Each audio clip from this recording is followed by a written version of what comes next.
There are days when humanity surprises itself, days when ordinary people reach into the impossible and pull back triumph. May 13th is one of those days. It's the day a woman stood atop the world's highest peak, her lungs burning with nothing but thin mountain air, no oxygen, no safety net, just pure human will. It's the day an amphibious vehicle completed its journey around the entire planet, conquering both land and sea in a feat engineers once called madness. And it's the day a racing driver crossed the finish line to become Formula One's very first world champion, igniting a legacy that would span generations. 3 moments. 3 breakthroughs.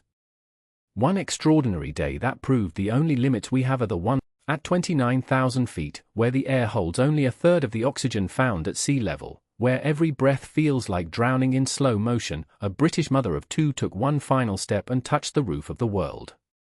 No bottled oxygen. No Sherpa support. Just raw human determination against the most punishing environment on Earth. On May 10, 1995, Alison Hargreaves did what many believed no woman could do. She became the first woman in history to summit Mount Everest without supplemental oxygen or the assistance of high-altitude porters. And she did it completely alone. To understand the magnitude of this achievement, you have to understand what Everest does to the human body above 8,000 meters. They call it the death zone for a reason. Your brain swells. Your muscles consume themselves for energy. Your judgment fails. Most climbers describe it as slowly dying while forcing yourself to keep moving upward. Now imagine doing all of that without the safety net of bottled oxygen, the very thing that had made Everest survivable since Hillary and Tenzing first reached the summit in 1953. Before Hargreaves, only one man had summit Everest solo without oxygen, the legendary Reinhold Messner. The mountaineering establishment largely dismissed the idea that a woman could replicate such a feat. They pointed to physiology. They cited statistics. They said it simply could not be done. Alison Hargreaves answered with action, not words. Her path to Everest was paved with sacrifice. As a professional climber and mother to 2 young children, Tom and Kate, she faced constant criticism for pursuing her dreams. She funded expeditions by lecturing and writing, often struggling financially. She trained relentlessly in the Scottish Highlands, building the endurance and mental fortitude that would carry her through the death zone. When she finally stood on that summit, alone beneath an endless blue sky, she proved that the limits we place on human potential are often nothing more than failures of imagination. She radioed down a message to her children, telling them she was on top of the world. Tragically, Alison Hargreaves would lose her life just 3 months later on K2, the world's second highest peak. But her legacy burns brighter than ever. She shattered a ceiling that many believed was unbreakable, opening doors for generations of female mountaineers who followed. Today, her name stands alongside the greatest alpinists in history. Not as a footnote. Not as an exception.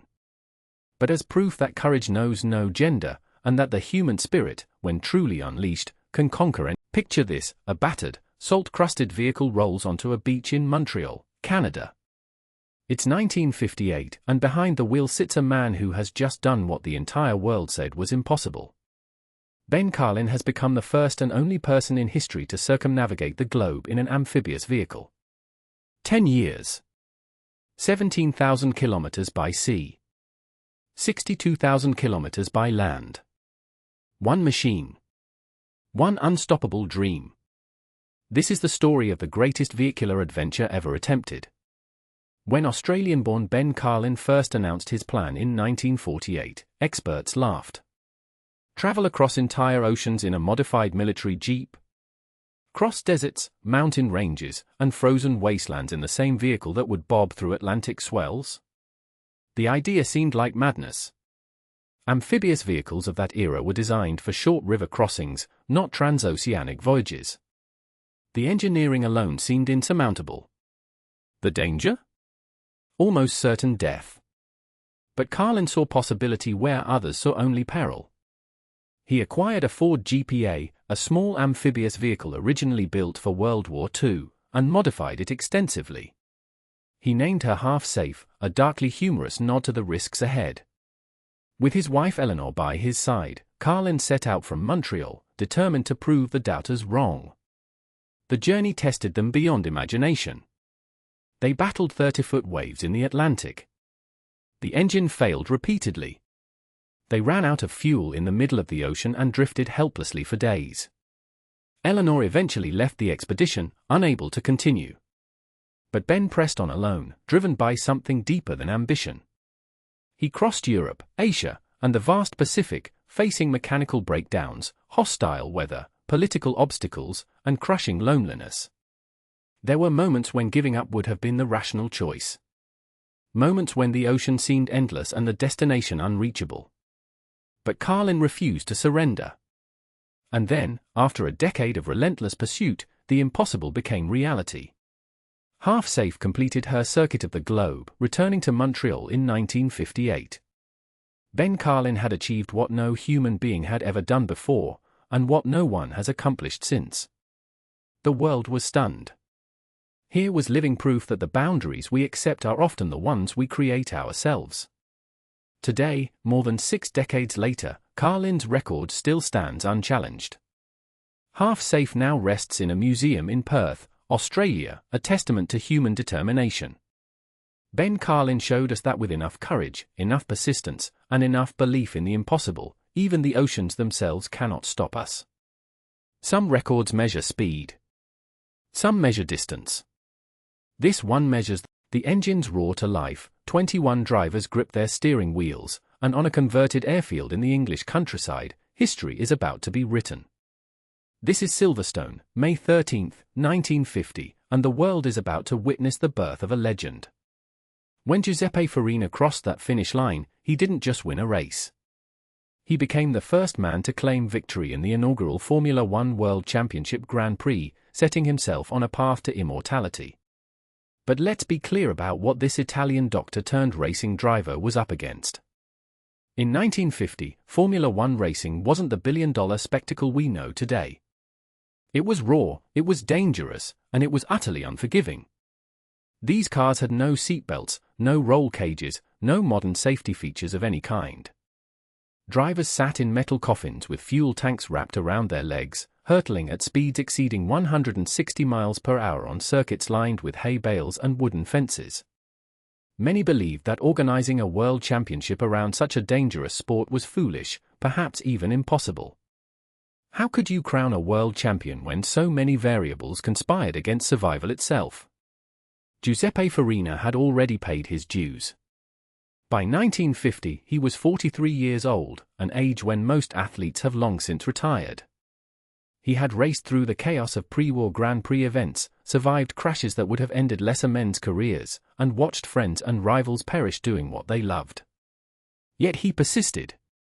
His driving style was revolutionary, almost artistic. While others wrestled their machines around corners, Farina sat with his arms nearly straight, his movements precise and elegant. He made the impossible look effortless. That season, Farina battled his own Alfa Romeo teammates, the legendary Juan Manuel Fangio and Luigi Fagioli, in a three-way fight for supremacy. It came down to the final race in Monza, Italy, his home soil. The pressure was immense, the stakes unprecedented. And when the checkered flag fell, Giuseppe Farina had done it. He became the first Formula One world champion, etching his name into sporting history forever. The world took notice. Suddenly, motor racing had a global stage, a narrative, a champion to celebrate. Farina's triumph opened the floodgates for generations of drivers who would chase that same dream.